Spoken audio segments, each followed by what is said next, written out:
Fifth Hour Radio Show. So how did you get involved in entertainment? You know, at what point in your life did you decide that, you know, this was something that interested you? Well, my mom told me a story. I guess I saw an audition for a local production of Peter Pan in our newspaper, and I showed her the newspaper and said, "Oh, Mom, I'm going to audition for this." She was like, "Oh, okay." I wasn't like a particularly hilarious or performative child, but I think I just had seen some plays before and had really wanted to give that a try.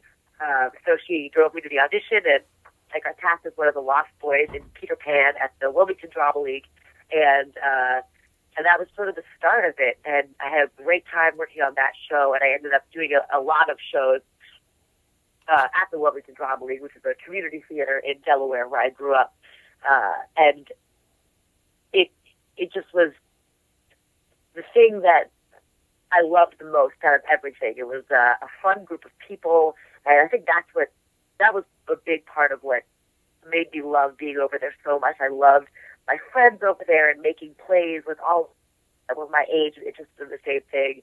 So that was the start of it. Definitely the Wilmington Drama League was the start. So now what part did you have in Peter Pan? Were you? I was a lost boy named Toodles, and I had huge hair. Like, my hair was just enormous. And I had, like, dirt all over it. You know, we were just like a ragtag group of children. And it was in the summer, so we were all just, like, tan and dirty looking. And it was so much fun. I mean, I think there must have been, like, 30 kids in the chorus, and we just had a great summer. You know, was there one special moment back in those days that stands out amongst the rest, that gave you the confidence that, this is my calling. This is what I want to do with my life? Well, in most of the plays that I was in as a kid growing up, I was always in the chorus. I never had any really big parts. I was just, kind of in the background with all the other kids. I know sometimes I had some bigger parts, but there was a show I did actually in high school, a production of Godspell, which is actually based on one of the books of the Bible. It's all this like storytelling. A lot of the different stories from the Bible are acted out by this group of actors in an ensemble, and they work together, taking on different characters. And the show is written by this guy Stephen Schwartz, and it's kind of an open script. They just give you the basic structure for how it has to go, but each cast can put together their own specific ways of telling the story, and they do it as a group. And it was the first time I'd ever had that much authority with my fellow cast members to make something. We were truly collaborating on each story, putting in all our ideas and working together. And I had never done that before. I'd always been in these like big musicals where they just told you sort of where to go. But to be creating it together was like really mind blowing for me. And I remember during that production in high school, I sort of had an inkling then. I was like, oh, this feels right. Working together with people to make something feels right to me. Oh, now you were talking about the in the theater they would let you just kind of dance around the script or whatever. Didn't really give you anything, just give the outline. I read where you did some training in improv. Did you incorporate that into that, or was that before or after? That was before I had any improv training. It's funny, in that production of Godspell, we did a lot of improv. We did a lot of sort of clown-based performing. And I hadn't been trained in any of those things at that point. But then afterwards, I would go on in the years to come to take improv classes and clown classes and acting classes and all these things.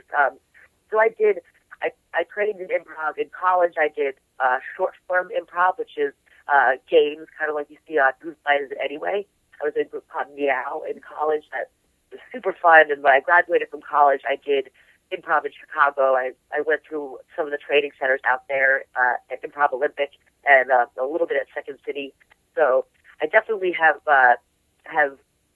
played around in that world. It's a lot of fun. I love making stuff up. Now you're talking about you trained as being a clown. Now, are you talking about makeup, big red nose, a horn, honk honk, everything like that? Oh, I'm so glad you asked. No, it's not so much Bozo the Clown like that. It's sort of a different thing. Sort of like the way that I have learned it is a style of performance that is just really pure and open to an audience and having a experience and a conversation with an audience, and just kind of playing. So it's more like a state of mind, I guess, than like learning different acts and silly routines. It's sort of like the foundation that could later become something like, the Marx Brothers, or like vaudeville, or improv, or any kind of comedy duo. But it's like a different way of working that kind of strips away everything before you build upon it. I don't know if that's making any sense, but it's a cool thing. Now, I know you also like to play music, because I've seen you perform on the Sunny Side Up show and on YouTube vids. Are you just as passionate about music as you are about being a TV personality? Does one trump the other? I love music. I love dancing to music. I love singing to music. I love playing music. I have only, as far as like writing music goes, it's something I've only ever done for kids. I would write some songs for the preschool I used to teach at in Chicago, and then now I write some songs for the Sunny Side Up show. I could never see myself pursuing maybe a performative career only in music, but I love that my job lets me sing and bounce around and dance, stuff like that. Yeah. Speaking of the Sunny Side Up show, how did that opportunity present itself to you? Were you approached by someone about the role, or did you audition for the part? I auditioned for it in Chicago. My agent got me the... Oops, there's my alarm telling me to call you. I heard to receive your call. Sorry. I got the audition from my agent. The way you get any audition, she said, okay, here's what the show is. Here's what they need from you. Here's like the basic idea of the job. And at the time, I was teaching at an early childhood education center, and I was doing a lot of like DJ and MC work. And I was reading the description for the job, and I was like, wow, I'm sort of doing most of these things already. In different ways. So I said, this could be a really good fit. And then I got put on tape in Chicago for an audition, and then I was flown to Philly for an audition in the Sunshine Barn with Chica for a callback. And then a couple weeks later, I got the call, and it was a very, very exciting day. Well, speaking of your day, what's a typical day like for you? Is it hectic, or is it a laid-back atmosphere? How is it? Well, it sort of depends on what we're doing. It's a fun atmosphere.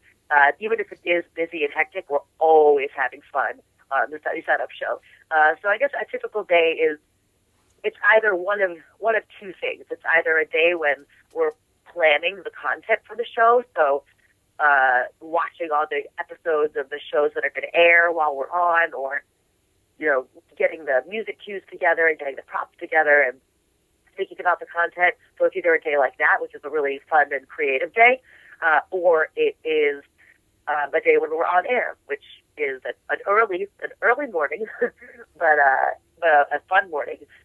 We get in there a little bit earlier, get into wardrobe and everything, and then do the show, and then usually it's just pretty much done after that. So the days are either working on the show or making the show. Well, let me rewind just for a second. What was that first day like, when you were introduced to the viewing audience? Were you nervous in any way? Did everything go off without a hitch? Oh, I was so nervous. I think it might be the most nervous I've ever been for anything, like the day of and the morning of. And I was so nervous I was going to sleep through my alarm or, something like that. But as soon as we started, like after I got through the beginning of the day, it was just absolutely exhilarating, totally energizing. Because the show itself, because it's live, is exhilarating and energizing the whole time. Because you have to be totally present, because anything could happen, and it's all happening in real time.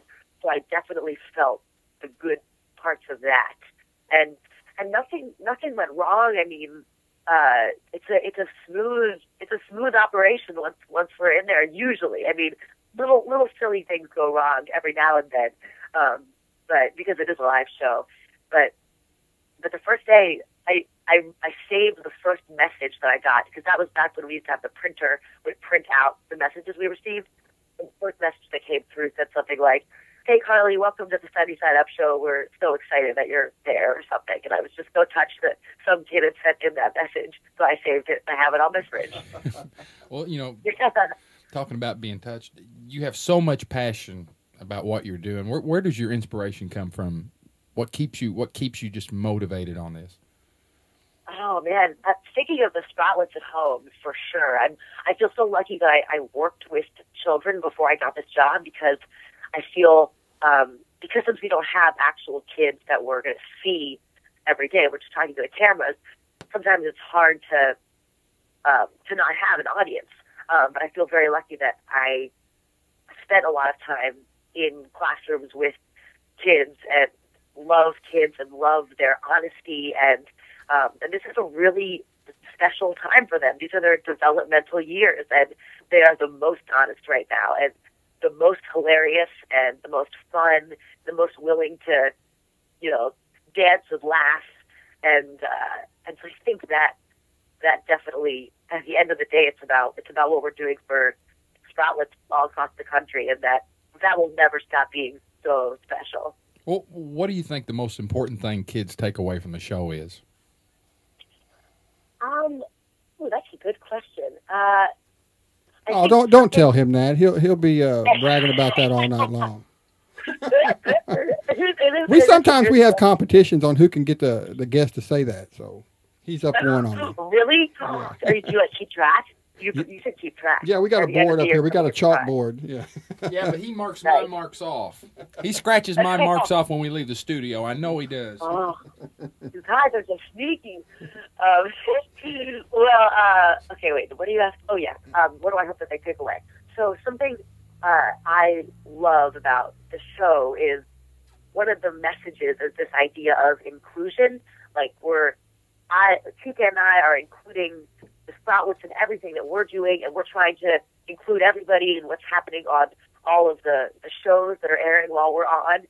So I hope that there's the idea that everything is so like a sense of togetherness, that you can watch a show like Barney and say, oh, hey, they're doing that cool thing. I want to do that too. If they're playing instruments, I hope that some kid at home says, I want to learn how to play the guitar like Rick. Oh, and Carly and Chica were playing instruments today too. So, maybe that means I can do it. Just the sense of inclusion is something I really, really love about the show. Was it an easy transition for you, learning how to work alongside Chica, as opposed to working together with a human actor? It's definitely different, but it is so much fun. And Chica as a character is such a personality. She is sassy and she's silly. She's goofy. She's so much fun to be around. And she'll say anything. It's another aspect of the liveness of the show is I have to be ready for any silly thing Chica's going to throw my way. But I really appreciate that. It's definitely different than some of the humans I've been able to perform with, but not nearly as fun. Chica is the most fun. She's a great team partner. I got a couple of things. You were talking about inclusion a while ago with the children. I read somewhere that you had quite a few siblings. Is that true? Oh, yes. Yes. I come from a big family. Did your passion for acting pass down to them? I mean, how did that play out? Well, so I'm the oldest of 7, and we are just a big, loud Italian family. And while we were growing up, we all did plays together all the time. We were the 7 Dwarfs one time. It's Snow White.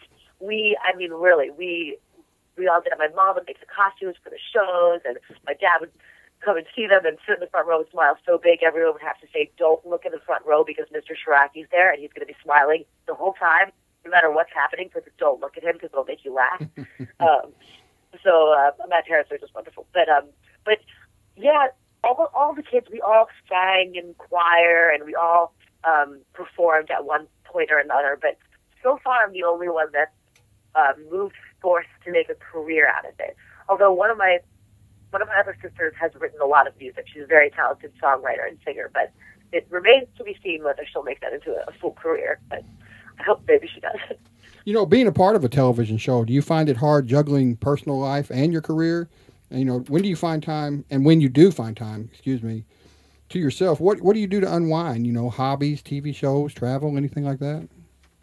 Oh, yeah. Well, I do like to travel. I mean, I travel around town when I can, up and down the East Coast, if I stay in Philadelphia, because we have easy access to New York and DC and Boston. Then I go back to Chicago since I was, you know, there right before this, so I go there a lot. And I have my shows. Homeland is one of my shows. And although right now I'm working on The West Wing, which I'm real behind on that. That was like years ago. But no Walking Dead. Here's the thing about The Walking Dead. I was watching it up until the end of last season, and then I sort of fell off. So I have to get back on The Walking Dead train. But I was like so in like Sophia coming out of the barn. I dropped everything I was holding and like, you know, went nuts. That was the best. But I did not call that. I just thought people predicted that. I did not predict that. So don't get on social media, or everybody will tell you what's going on. Oh, I know. Hashtag spoilers. I know better than that now.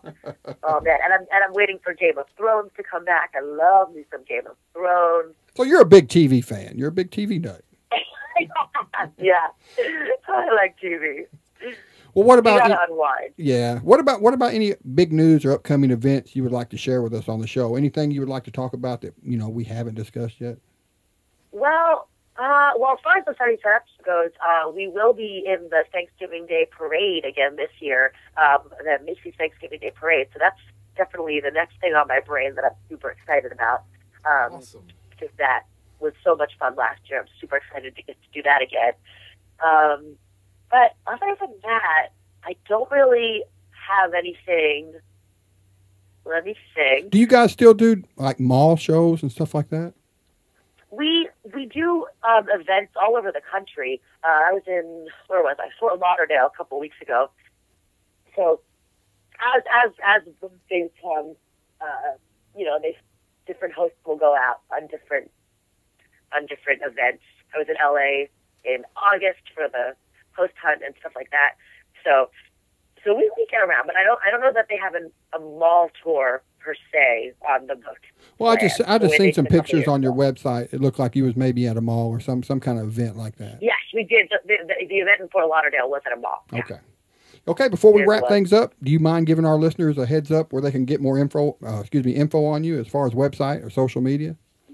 Yes, please, totally. So you can find me on, well, my website is CarlyCiarrocchi.com, which is my first name, Carly, and then my last name, Ciarrocchi.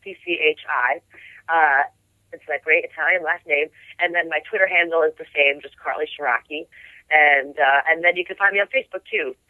What is it? Probably Facebook.com/Carly Ciarrocchi. So all of those places. And then of course you can find me on the Sunny Setup Show tomorrow morning. Hopefully I won't be as stuffy in the nose as I am right now. Carly, thank you so much for joining us on the show today. Have a good night, guys. Bye-bye. You too. Bye-bye.